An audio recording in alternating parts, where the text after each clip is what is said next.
Assalamualaikum warahmatullahi wabarakatuh. Kami dari kelompok 3 yang menganggotakan saya sendiri, Amalia Yuliana, dan kedua rekan saya, Ambar Anggarningrum dan Meli Apriani, akan mempresentasikan hasil dari diskusi kami mengenai standar nasional pendidikan dengan penekanan pada standar pendidik dan tenaga kependidikan, dan standar pengelolaan yang berpusat pada manajemen kepegawaian, pengadaan, pembinaan, dan pemberhentian. Baik, untuk materi yang pertama ini akan dijelaskan oleh saya sendiri. Baik, untuk materi yang pertama yaitu mengenai pengertian dari standar nasional pendidikan. Nah, standar nasional pendidikan ini itu mengacu pada peraturan pemerintah nomor 19 tahun 2005 tentang standar nasional pendidikan dan peraturan pemerintah nomor 32 tahun 2013 tentang perubahannya. Jadi, standar nasional pendidikan ini adalah kriteria minimal tentang sistem pendidikan di seluruh negara kesatuan Republik Indonesia.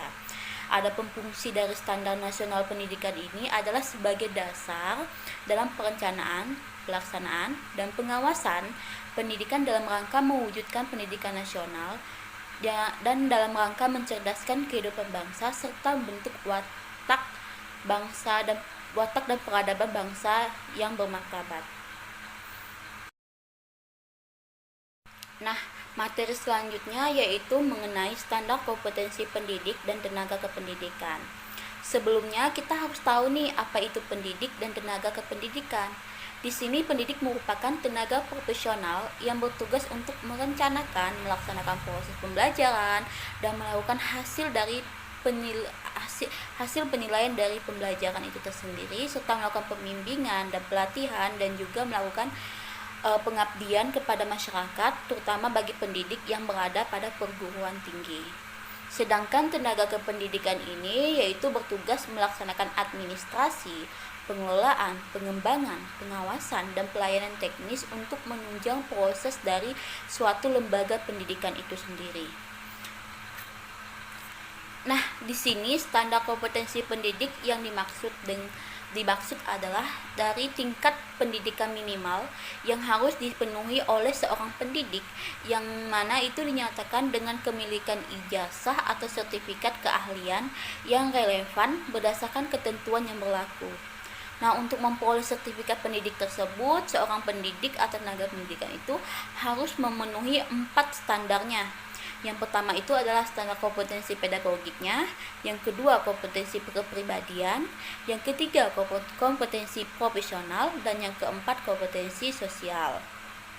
Nah, dari keempat kompetensi yang sudah disebutkan tadi, itu tuh merupakan syarat bagi pendidik untuk memperoleh sertifikat pendidik yang konsekuensi dari pemberian sertifikat pendidik tersebut berarti itu pengakuan terhadap kompetensi sebagai agen pembelajaran atau sebagai tenaga kependidikan dalam pembelajaran dan berhak untuk memperoleh tunjangan sertifikasi.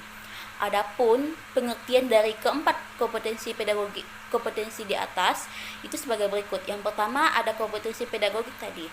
Kompetensi pedagogik itu merupakan kompetensi pemahaman perkembangan peserta didik, kelebihan dan kekurangannya, serta masalah-masalah yang dihadapi peserta didik. Nah, yang kedua yaitu kompetensi kepribadian. Kompetensi kepribadian ini merupakan kompetensi yang mencerminkan kepribadian yang kuat, yang berkarisma, berwibawa, disiplin, tegas, pantang putus asa, mengayomi, dan lain sebagainya. Nah, yang ketiga yaitu ada kompetensi profesional. Kompetensi profesional ini yaitu kompetensi yang mencerminkan sosok pendidik yang profesional, yang kompeten, menyiapkan rencana pembelajaran yang lengkap dengan rumusan PUI dan TIK-nya, serta menguasai materi, pintar menyampaikan materi, dan memiliki kedalaman ilmu pengetahuan, memiliki kemampuan dan keterampilan yang meyakinkan peserta didik, para guru, dan masyarakat sekolah, khususnya peserta masyarakat pada umumnya. Sedangkan kompetensi sosial yaitu kompetensi yang tampak pada kemampuan berkomunikasi yang menyenangkan dengan masyarakat, bergaul dalam iklim yang familiar dengan peserta didik, dengan pimpinan, dengan para guru lainnya, dan dengan masyarakat di sekitar sekolahnya. Nah, dan juga tenaga kependidikan yang memenuhi standar nasional pendidikan ini sudah diatur dalam suatu peraturan pemerintah yang terdapat dalam pasal 35, pasal 31, pasal 36, dan pasal 37. Adapun isi dari masing-masing pasal tersebut nanti dapat dilihat di makalahnya. Nah, selanjutnya yaitu mengenai standar pengelolaan. Pada jenjang satuan pendidikan dasar dan pendidikan menengah, standar pengelolaan pendidikan adalah manajemen peningkatan mutu berbasis sekolah (MPMBS) yang mengedepankan prinsip kemandirian sekolah, kemitraan dengan berbagai pihak, partisipasi atau keikutsertaan secara aktif dari warga sekolah, serta dalam semua aspek pengelolaan dan pemberdayaan sumber dapat dipertanggungjawabkan. Sedangkan pada jenjang pendidikan tinggi, standar pengelolaannya itu mengedepankan otonomi perguruan tinggi untuk mendorong kebebasan akademik perguruan tinggi, mendorong kemandirian perguruan tinggi dalam pengelolaan keuangan akuntabel, pengelolaan akademik yang berstandar mutu yang diatur oleh masing-masing perguruan tinggi sesuai dengan kewenangan yang diberikan atau otonomi, namun tetap dalam koridor tertentu yang berlaku. Nah, standar pengelolaan pendidikan dari mulai jenjang pendidikan dasar dan menengah tadi sampai ke jenjang pendidikan tinggi itu harus dipertanggungjawabkan oleh pimpinan dan dibantu oleh wakil-wakilnya sesuai dengan kebutuhan masing-masing satuan pendidikan, seperti wakil bidang akademik, wakil bidang keuangan, kepegawaian, sarana dan prasarana, serta wakil bidang kesiswaan atau kemahasiswaan. Nah, dalam pasal 60 Peraturan Pemerintah Nomor 32 Tahun 2013 tentang perubahan atau Peraturan Pemerintah Nomor 19 Tahun 2005 ditetapkan standar pengelolaan oleh pemerintah. Nah, pemerintah yang dimaksud dalam pasal 60 Peraturan Pemerintah ini adalah pemerintah pusat, yang mana dijelaskan sebagai berikut. Jadi pemerintah menyusun rencana kerja tahunan bidang pendidikan dengan memprioritaskan program sebagai berikut. Yang pertama itu wajib belajar. Yang kedua, peningkatan angka partisipasi pendidikan untuk pendidikan menengah dan tinggi. Yang ketiga, penuntasan pemberantasan buta aksara. Yang keempat, penjaminan mutu pada satuan pendidikan baik yang diselenggarakan oleh pemerintah maupun masyarakat. Yang kelima, peningkatan status guru profesi. Yang keenam yaitu peningkatan mutu dosen. Yang ketujuh itu standarisasi pendidikan. Yang kedelapan itu ada akreditasi pendidikan. Yang kesembilan itu peningkatan relevansi pendidikan terhadap kebutuhan lokal, nasional, dan global. Terus selanjutnya itu ada pemenuhan standar pelayanan minimal SPM bidang pendidikan dan penjaminan mutu pendidikan nasional. Baiklah, kali ini saya akan menjelaskan mengenai materi manajemen tenaga kependidikan. Manajemen tenaga kependidikan merupakan kegiatan yang mencakup tentang penetapan norma, standar, prosedur, pengangkatan, pembinaan, penata laksanaan, kesejahteraan, dan pemberhentian tenaga kependidikan sekolah. Manajemen tenaga kependidikan dilakukan agar dapat melaksanakan tugas dan fungsinya dalam mencapai tujuan sekolah. Ada beberapa jenis manajemen tenaga kependidikan. Jenis yang pertama yaitu terdiri dari kepala sekolah, guru, tenaga administrasi atau TU, keempat, penjagaan dan kebersihan sekolah, kelima, tenaga fungsional lainnya seperti guru BP, pustakawan, laboran, dan teknik sumber belajar.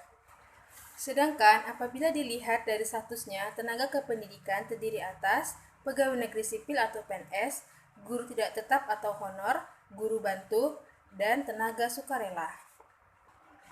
Materi selanjutnya yaitu pengadaan tenaga kependidikan.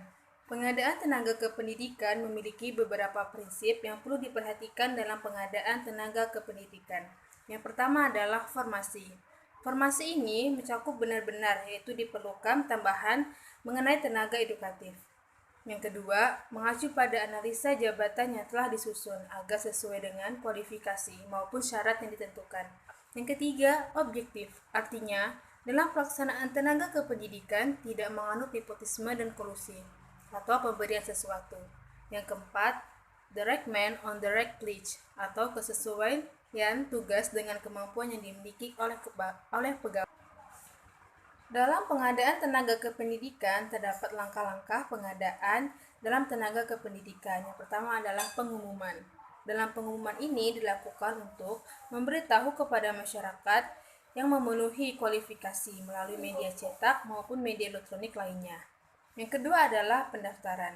Dalam pendaftaran, ini mencakup tentang mengajukan permohonan dengan memenuhi syarat yang telah ditentukan beserta lampiran lainnya yang akan dibutuhkan. Yang ketiga, seleksi atau penyaringan. Penyaringan ini melalui 2 tahap, yaitu penyaringan administratif dan ujian atau tes. Yang keempat, pengumuman. Pengumuman yaitu pemberitahuan peserta yang lolos dalam seleksi sesuai dengan ketentuan dan penetapan kerja. Selanjutnya yaitu mengenai pembinaan dan pengembangan tenaga kependidikan. Pembinaan atau pengembangan tenaga kependidikan merupakan usaha mendayagunakan, memajukan, dan meningkatkan produktivitas kerja setiap tenaga pendidikan yang ada di seluruh tingkatan manajemen, organisasi, dan jenjang pendidikan. Tujuan dari kegiatan pembinaan ini adalah untuk menumbuhkan kemampuan setiap tenaga kependidikan yang meliputi pertumbuhan keilmuan, wawasan berpikir, sikap terhadap pekerjaan dan keterampilan dalam pelaksanaan tugas sehari-hari, sehingga dalam produktivitasnya dapat bekerja dan dapat ditingkatkan. Dalam pembinaan karir tenaga kependidikan meliputi kenaikan pangkat dan jabatan yang berdasarkan dengan prestasi kerja dan peningkatan disiplin. Dalam pembinaan dan pengembangan tenaga kependidikan, yang pembinaan di sini adalah segala sesuatu untuk memajukan dan meningkatkan mutu, keahlian, kemampuan, dan keterampilan. Yang dilakukan ini demi melancarkan pelaksanaan tugas dalam pendidikan.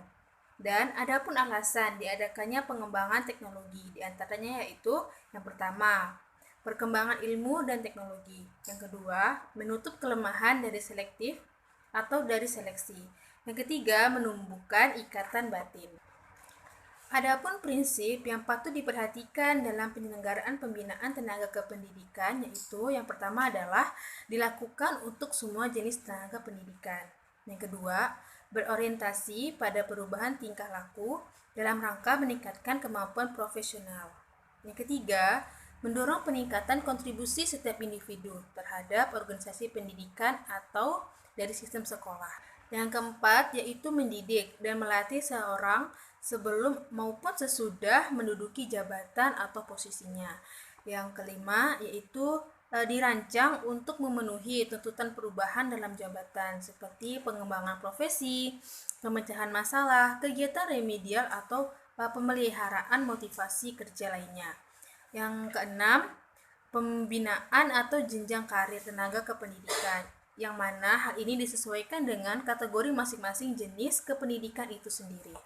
Saya akan melanjutkan penjelasan yang selanjutnya yaitu tentang pengembangan pegawai. Pengembangan pegawai ini dapat dilaksanakan dengan satu yaitu berupa bimbingan, petunjuk yang diberikan kepada pegawai pada waktu melaksanakan tugas.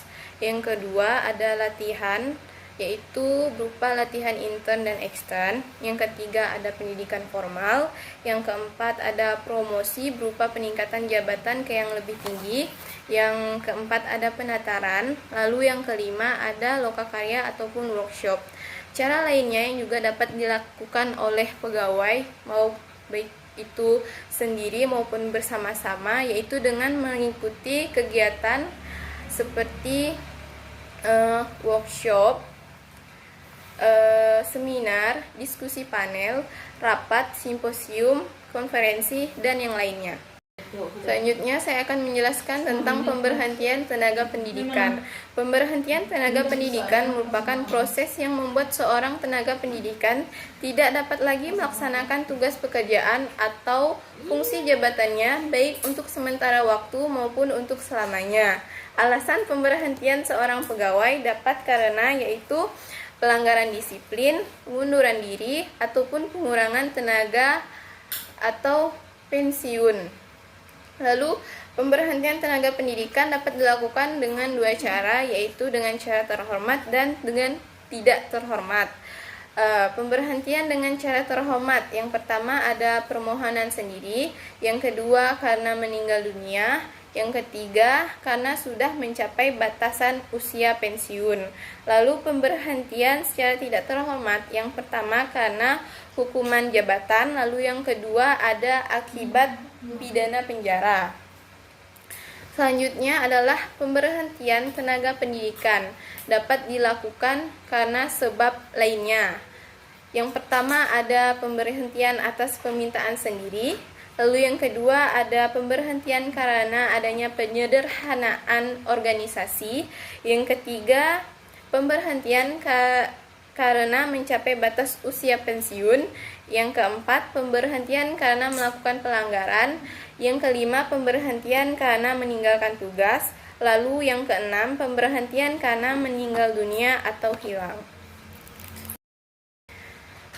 Sekian yang dapat disampaikan oleh kelompok kami, kurang dan lebihnya kami mohon maaf. Bagi teman-teman yang ingin bertanya, kami persilakan.